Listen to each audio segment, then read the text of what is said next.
L'épreuve fait partie de la vie du croyant et celle-ci sert à le purifier et à l'élever en degré. Allah tabaraka wa ta'ala a dit dans Sourate Al-Ankabut, je vous rappelle ces quelques versets et ces hadiths du prophète sallam sur les épreuves. Dans Sourate Al-Ankabut, Allah tabaraka wa ta'ala a dit بعد أعوذ بالله من الشيطان الرجيم بسم الله الرحمن الرحيم ألف لام ميم أحسب الناس أن يتركوا أن يقولوا آمنا وهم لا يفتنون ألف لام ميم. Est-ce que les gens pensent qu'on les laissera dire nous croyons sans les éprouver? Est-ce que vous pensez que vous allez vivre une vie de croyant sans épreuve?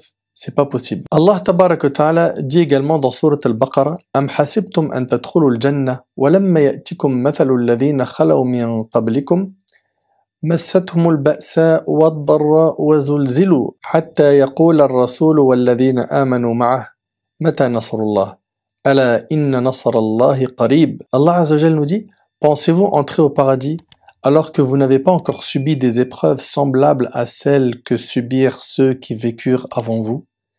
Misère et maladie les avaient touchés, et ils furent secoués jusqu'à ce que le messager, et avec lui ceux qui avaient cru, se fussent écriés, quand viendra le secours d'Allah?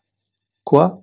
Le secours d'Allah est sûrement proche. Allahu Akbar. Allah Azza wa Jalla nous rappelle qu'on entrera au paradis que lorsqu'on aura vécu des épreuves semblables à celles qu'ont subies nos ancêtres. Gardez ça en tête.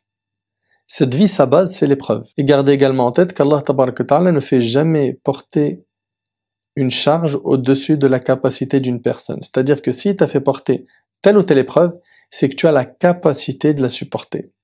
Allah tabaraka wa ta'ala dit dans Sourate Al-Imran La tublawunna fi amwalikum wa anfusikum ولا تسمعن من الذين أوتوا الكتاب من قبلكم ومن الذين أشركوا أذى كثيرا وإن تصبروا وتتقوا فإن ذلك من عزم الأمور.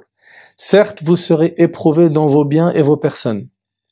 Écoutez bien ce qu'Allah subhanahu wa ta'ala nous dit, s'il vous plaît. Et certes, vous entendrez de la part de ceux à qui le livre a été donné avant vous et de la part des associateurs beaucoup de propos désagréables. Mais si vous êtes endurant et pieux, voilà bien la meilleure résolution à prendre. Allahu Akbar. Ici, Allah tabaraka wa ta'ala nous dit qu'on va entendre des propos désagréables. Et il nous dit, Azza wa Jal, mais si vous êtes endurant, soyez patient, soyez fort, tenez le coup, la vie est courte.